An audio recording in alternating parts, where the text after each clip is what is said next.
અંકલેશ્વરમાં રખડતા શ્વાનનો આતંક જોવા મળી રહ્યો છે। અંકલેશ્વરમાં રખડતા શ્વાનના કારણે અકસ્માત સર્જાયો હોવાની ઘટના બની છે। મોપેડ પાછળ શ્વાન દોડતા અકસ્માત સર્જાયો હતો તો મોપેડ વીજ પોલ સાથે અથડાતા અકસ્માતની ઘટના સર્જાઈ। અકસ્માતના કારણે યુવતી ઘાયલ થઈ હતી તો અકસ્માતના સીસીટીવી ફૂટેજ પણ સામે આવ્યા છે। તો શ્વાનોનો આતંક દિવસે ને દિવસે વધી રહ્યો છે।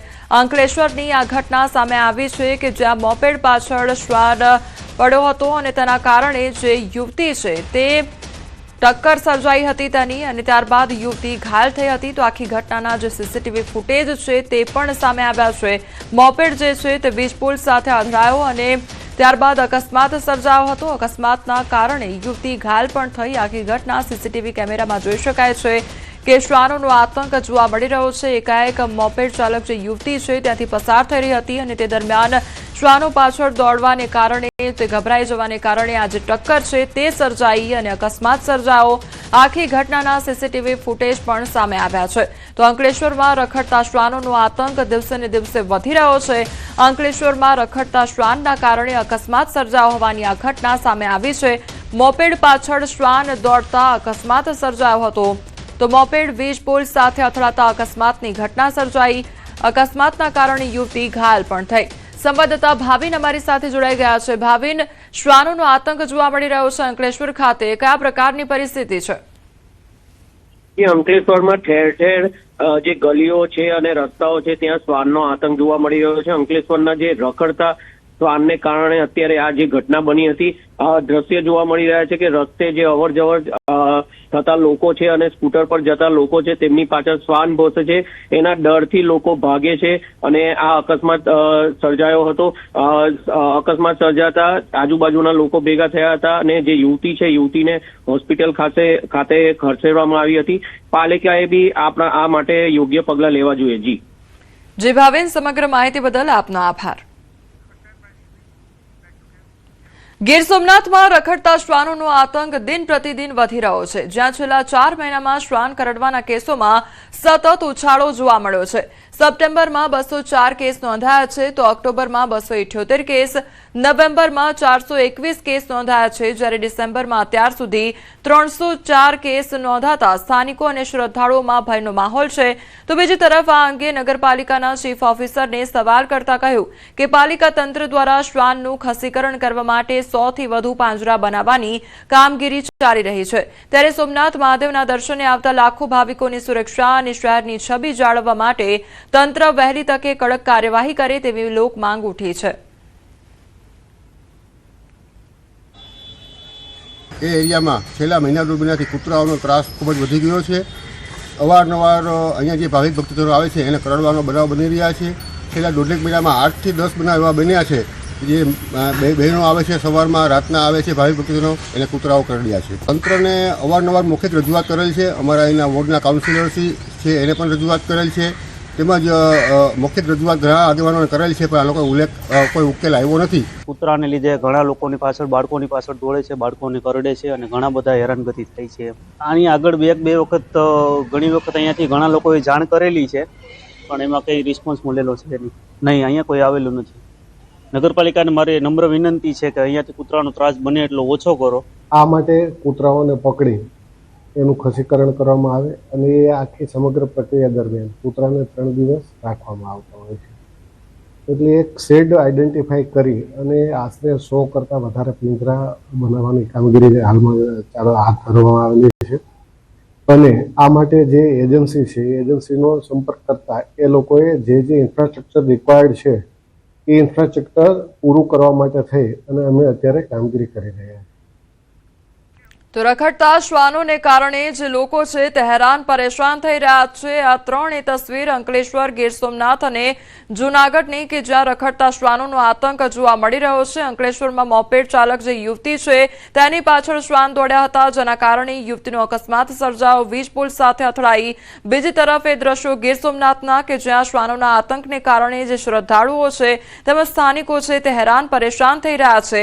જૂનાગઢની એ ઘટના કે જ્યાં બાળકી રોડ પરથી પસાર થઈ રહી હતી તે દરમિયાન શ્વાન દ્વારા એકાએક હુમલો કરી દેવામાં આવે છે, તેને બચકા ભરવામાં આવે છે। ત્યાં હાજર સ્થાનિકો દ્વારા જે બાળકી છે તેને બચાવી લેવાય છે। કચ્છમાં 2 દિવસમાં 4 ભૂકંપના ઝટકા અનુભવાયા છે, ત્યારે એક જ દિવસમાં 3 ભૂકંપના ઝટકા અનુભવાયા છે. ફરી 3ની તીવ્રતાનો આંચકો અનુભવાયો છે, ત્યારે 11 કલાક 19 મિનિટે ત્રીજો ભૂકંપનો આંચકો અનુભવાયો છે. ભૂકંપનું કેન્દ્રબિંદુ રાપરથી 18 કિલોમીટર દૂર નોંધાયું છે. એક દિવસમાં 3 આંચકા અનુભવાતા લોકોમાં ભયનો માહોલ જોવા મળી રહ્યો છે.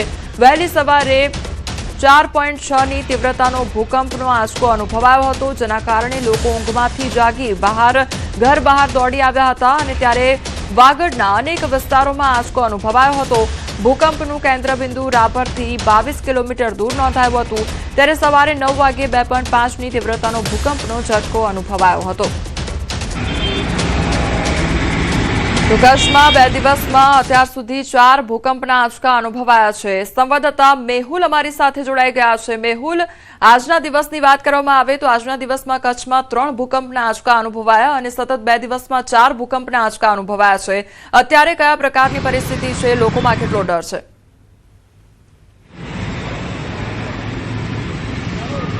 જી કોમલ, ચોક્કસથી જો કચ્છની વાત કરવામાં આવે તો કચ્છમાં 10 જેટલી છે તે એક્ટિવ ફોલ્ટ લાઈનો આવેલી છે, જેના કારણે કચ્છની ધરતી છે તે હંમેશા આકાશ છે તે જોવા મળતી હોય છે. તીવ્રતાની જો વાત કરવામાં આવે તો 3ની તીવ્રતાથી જ્યારે ઉપરના ભૂકંપના આંચકાઓ નોંધાતા હોય છે ત્યારે લોકો છે તેને અનુભવ થતા હોય છે.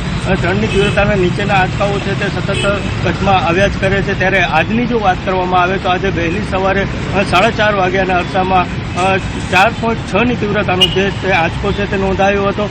રાપરથી છે તે 22 કિલોમીટરે દૂર તેનું કેન્દ્રબિંદુ છે તે નોંધાયું હતું. તો બીજો આંચકો છે તે 9:02 મિનિટે 2.5ની તીવ્રતાનો નોંધાયો હતો અને ત્રીજો આંચકો છે તે 11 વાગ્યાના સમયગાળામાં 3ની તીવ્રતાનો છે તે નોંધાયો હતો. આમ 3 આંચકા છે તે આજે નોંધાયા હતા.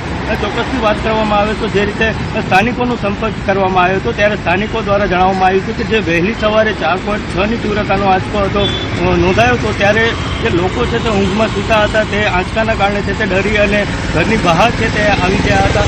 ચોક્કસથી વાત કરી તો 3થી ઉપરની જે તીવ્રતાના આંચકાઓ આવતા હોય છે ત્યારે લોકોને અનુભવ થતો હોય છે અને લોકોમાં ભયનો માહોલ છે તે જોવા મળતો હોય છે. જી મેહુલ, એટલે વહેલી સવારના સમયગાળા દરમિયાન આજે ભૂકંપનો આંચકો અનુભવાયો ત્યારે લોકોમાં કયા પ્રકારની કુતૂહલ જોવા મળી હતી અને ત્યારથી લઈને અત્યાર સુધી 3 આંચકા અનુભવાયા, એટલે શું સાવચેત રહેવા માટે લોકોને કઈ પણ પ્રકારની અપીલ કરવામાં આવી રહી છે તંત્ર તરફથી?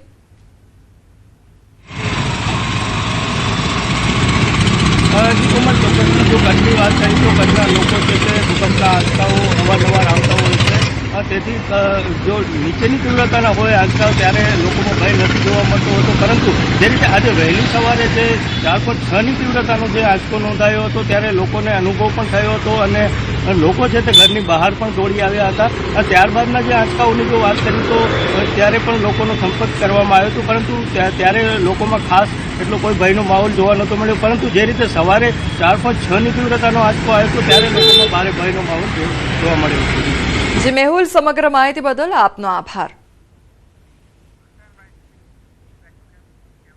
મોરબીમાં જે ટ્રક ચાલકો છે તે બેફામ બન્યા હોય તે પ્રકારની પરિસ્થિતિ જોવા મળી રહી છે. નિયમો નેવે મૂકી બેફામ ટ્રક દોડાવતા ચાલકો નજરે પડી રહ્યા છે. ઓવરલોડ અને બેફામ દોડતી ટ્રક કેમેરામાં કેદ થઈ છે. 2 અલગ-અલગ વિડીયો સામે આવ્યા છે જ્યાં ટ્રક ચાલકો બેફામ જે ટ્રક છે તે ચલાવી રહ્યા છે. ઓવરલોડ ટ્રક બેજવાબદારી ભરેલ ડ્રાઇવિંગનો આ વિડીયો વાયરલ થઈ રહ્યો છે. વાયરલ વિડીયો ક્યારનો છે તે અંગે પુષ્ટિ થઈ નથી. તો મોરબીમાં ટ્રકોને કારણે થયેલ મોતનો આંકડો ચિંતાજનક સામે આવ્યો છે. છેલ્લા 30 દિવસમાં મોરબીમાં ટ્રક અકસ્માતમાં 19 લોકોના મોત નીપજી ચૂક્યા છે. તો મોરબીમાં જે આ ટ્રક ચાલકો છે તે બેફામ બન્યા હોય તે પ્રકારની પરિસ્થિતિ અહીંયા જોવા મળી રહી છે. તે અંગેનો વિડીયો પણ સામે આવ્યો છે, પરંતુ વિડીયો ક્યારનો છે તે અંગે પુષ્ટિ થઈ નથી. તો આ ટ્રક ચાલકોને કોઈ પણ પ્રકારનો ડર ન હોય તેવું લાગી રહ્યું છે. ત્યારે અનેક સવાલો પણ ઉદ્ભવી રહ્યા છે કે આ ટ્રક ચાલકોને ટ્રાફિક નિયમ કોઈ પણ પ્રકારના નડતા નથી કે કેમ, તેને લઈને પણ સવાલ થઈ રહ્યો છે. તો ઓવરલોડ ટ્રક વિરુદ્ધ કાર્યવાહી કેમ નહીં અને કાર્યવાહી ક્યારે કરવામાં આવશે તેને લઈને પણ અનેક સવાલ ઉદ્ભવી રહ્યા છે. સંવાદદાતા રવિ અમારી સાથે જોડાઈ ગયા છે. રવિ, આજે ઓવરલોડ ટ્રક છે એક તરફ જોવા મળી રહ્યો છે, બેફામ ડ્રાઇવિંગ છે તે કરવામાં આવી રહ્યું છે, એટલે શું કાયદાનો કોઈ પણ પ્રકારનો ડર નથી રહ્યો ત્યાં આગળ? મોરબીની અંદર ઓવરલોડ બેફામ દોડતા અલગ અલગ ટ્રકના વિડીયો વાયરલ થયા છે, ત્યારે નિયમોને નેવે મૂકીને અન્યના જીવ જોખમમાં મુકાય તે રીતે બેફામ ટ્રક ચાલકો બન્યા છે. અલગ અલગ બનાવમાં અત્યાર સુધીમાં 30 દિવસની અંદર 19 થી વધુ લોકોના મોત થયા છે, જેમાં પદયાત્રી હોય, બાઇક ચાલક હોય, કાર ચાલક હોય કે કોઈ મોટા વ્હીકલનો ચાલક હોય, ત્યારે તમામ લોકો ભોગ બન્યા છે અને અત્યાર સુધીમાં 19 લોકોના મોત થયા છે. છેલ્લા 30 દિવસના આંકડાઓ ચોંકાવનારા આંકડાઓ છે, ત્યારે આરટીઓની કામગીરી અને મોરબી ટ્રાફિક પોલીસની કામગીરી સામે ચોક્કસ સવાલો પેદા થઈ રહ્યા છે. જી રવિ, સમગ્ર માહિતી બદલ આપનો આભાર. ભરૂચના હાંસોટથી સુરતના ઓલપાડને જોડતા માર્ગ પર એમ્બ્યુલન્સને અકસ્માત નડ્યો. હાંસોટ તરફથી સુરત જઈ રહેલી એમ્બ્યુલન્સના ચાલકે સુણેવ ગામ નજીક સ્ટીયરિંગ પરનો કાબુ ગુમાવતા વાહન પલટી ગયું તો અકસ્માતમાં એમ્બ્યુલન્સમાં સવાર મહિલા સહિત 2 લોકોને ઈજા પહોંચી હતી. ઘટના સમયે એમ્બ્યુલન્સમાં કોઈ દર્દી સવાર ન હોવાનું જાણવા મળ્યું છે. તો અકસ્માતની જાણ થતાં તાત્કાલિક 108 એમ્બ્યુલન્સની મદદથી ઈજાગ્રસ્તોને સારવાર અર્થે હાંસોટ ખસેડવામાં આવ્યા હતા. અકસ્માતને પગલે માર્ગ પર થોડા સમય માટે વાહન વ્યવહાર અસરગ્રસ્ત થયો હતો. પોલીસ દ્વારા ઘટનાની તપાસ હાથ ધરવામાં આવી છે. ઉત્તરાયણમાં પ્રતિબંધિત વસ્તુઓ અંગે હાઈકોર્ટનો આદેશ જારી કરવામાં આવ્યો છે. પ્રતિબંધિત વસ્તુઓના વેચાણ અંગે કડક અમલવારીનો આદેશ આપવામાં આવ્યો છે. ચાઇનીઝ દોરી, કાચ પાયેલા દોરા પર કાર્યવાહી કરવા આદેશ કરવામાં આવ્યો છે. તો ચાઇનીઝ તુક્કલ સહિતના વેચાણ પર કાર્યવાહી કરવા માટે આદેશ આપવામાં આવ્યો છે. સંગ્રહ કરતા લોકો સામે પણ કાર્યવાહી કરો તેવું હાઈકોર્ટ દ્વારા કહેવામાં